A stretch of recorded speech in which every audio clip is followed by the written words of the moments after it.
మేనియాలో మునిగిపోయింది నేను. నాకు అనివి తీరా మెగాస్టార్ని చూసుకున్న ఆనందం. సార్ అనిల్ రావిపూడి గారు థ్యాంక్ యూ సో మచ్. మీరు ఫుల్ మీల్స్ పెట్టేశారు, మాకు మంచి సంక్రాంతి భోజనం ఇచ్చారు. మీరు ఎంతమందినైనా అనండి, ఎవరినైనా అనండి, మెగాస్టార్ చిరంజీవి గారు తరానికి చెరగని చిరునవ్వు ఉన్న ఏకైక స్టార్ హీరో మెగాస్టార్ చిరంజీవి గారు. తరాలు మారచ్చు, ప్రతి తరానికి ఒక స్టార్ హీరో పుట్టుకు రావచ్చు, కానీ తరాలు మారినా తరగని ఏదైతే స్టార్డమ్ ఉంటుందో అది మన చిరంజీవి గారు. ఎందుకు అంటే అనిల్ రావిపూడి గారు చూపించారండి బాస్ ఏంది ఆ ఫస్ట్ ఆఫ్ అసలు ఆ స్టైలింగ్ ఏంటి, ఆ కాస్ట్యూమ్స్ ఏంటి, ఆ గ్రేస్ ఏంటి, ఆ చెరిష్మా ఏంటి, ఆ డ్యాన్సులు ఏంటి. 70 ఏళ్ళు అంటే ఎవరు నమ్ముతారు సార్? ఎవరైతే ట్రోల్ చేస్తారో ట్రోల్ చేయండి అయ్యా, ఏజ్కి తగ్గ సినిమాలు తీయండి అని. ఎందుకు తీయాలి? ఆయన దగ్గర ఇంకా గ్రేస్ ఉంది, ఎనర్జీ ఉంది.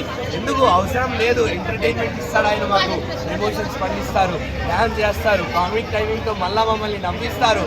మెగాస్టార్ చిరంజీవిలో ఏ కోణాన్ని అయితే మొదలకుండా అన్ని కోణాలు ఎక్స్ప్లోర్ చేసి ఇలా ఫ్యాన్స్ మీద వదిలేశారు అనిల్ రావిపూడి గారు.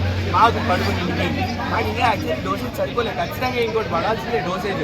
ఫస్ట్ హాఫ్ మొత్తం పీక్ ఎంటర్టైన్మెంట్ అండి, పీక్ ఎంటర్టైన్మెంట్. మీకు ఒక హైలో ఉంటారు మీరు ఫస్ట్ హాఫ్ అయిపోగానే సెకండ్ హాఫ్ వదిలేయాక ఓకే ఫ్లాట్గా వెళ్తుంది. ఎందుకంటే అంత హై, అంత ఎంటర్టైన్మెంట్ నుంచి మనం కొంచెం సెకండ్ హాఫ్ స్టోరీలోకి వెళ్తాం కాబట్టి కొంచెం అలా ఫ్లాట్గా వెళ్తున్న టైంలో అనిల్ రావిపూడి గారికి ఫ్యాన్స్ పల్స్ తెలుసు, ఫ్యామిలీ ఆడియన్స్ పల్స్ తెలుసు.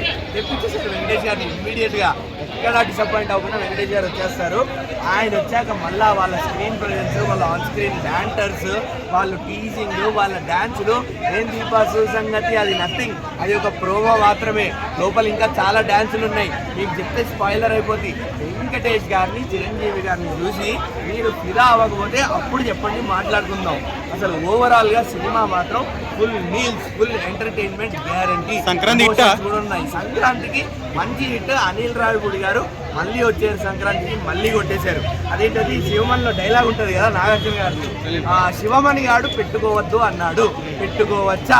అలానే అనిల్ రావిపూడి గారు కూడా ఒక ట్రేడ్ మార్క్ డైలాగ్ పెట్టేసుకోవచ్చు. అనిల్ రావిపూడి గారు సంక్రాంతికి వస్తున్నారు, ఇట్టు కొడతారా లేదా అడుగు ఎవరినైనా. ఖచ్చితంగా కొడతారు, ఖచ్చితంగా కలెక్షన్స్ వస్తాయి. లాస్ట్ టైం 300 కోట్లు మిస్ అయ్యాయి అనుకుంటా, ఈ సినిమాతో ఖచ్చితంగా వచ్చేస్తాయి sir. Solo stand alone Venkatesh గారితోనే అంత హై కలెక్షన్స్ వచ్చాయి. ఇప్పుడు చిరంజీవి ప్లస్ వెంకటేష్ క్యామియో ఈ ఓకే వదిలేస్తున్నాయి ఇంకా కలెక్షన్స్. ఆల్రెడీ వీల్ చైర్లు వాకర్లు వేసుకొని వచ్చేసారు ఫ్యామిలీ ఆడియన్స్, పెద్ద పెద్ద వాళ్ళందరూ.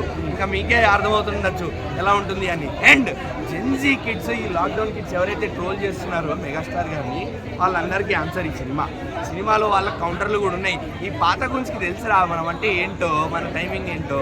కానీ ఈ కొత్త గున్సే కొంచెం ఓవర్ ఎక్సైట్ ఫీల్ అవుతారు, ఓవర్ యాక్షన్ చేస్తారు అన్నట్టు ఒక డైలాగ్ పెట్టారు. అది చాలు. ఇంకా అనిల్ రావిపూడి గారికి అర్థమైపోయింది ఫ్యాన్స్ ఏం కోరుకుంటున్నారు, ఫ్యామిలీ ఆడియన్స్ ఏం కోరుకుంటున్నారు.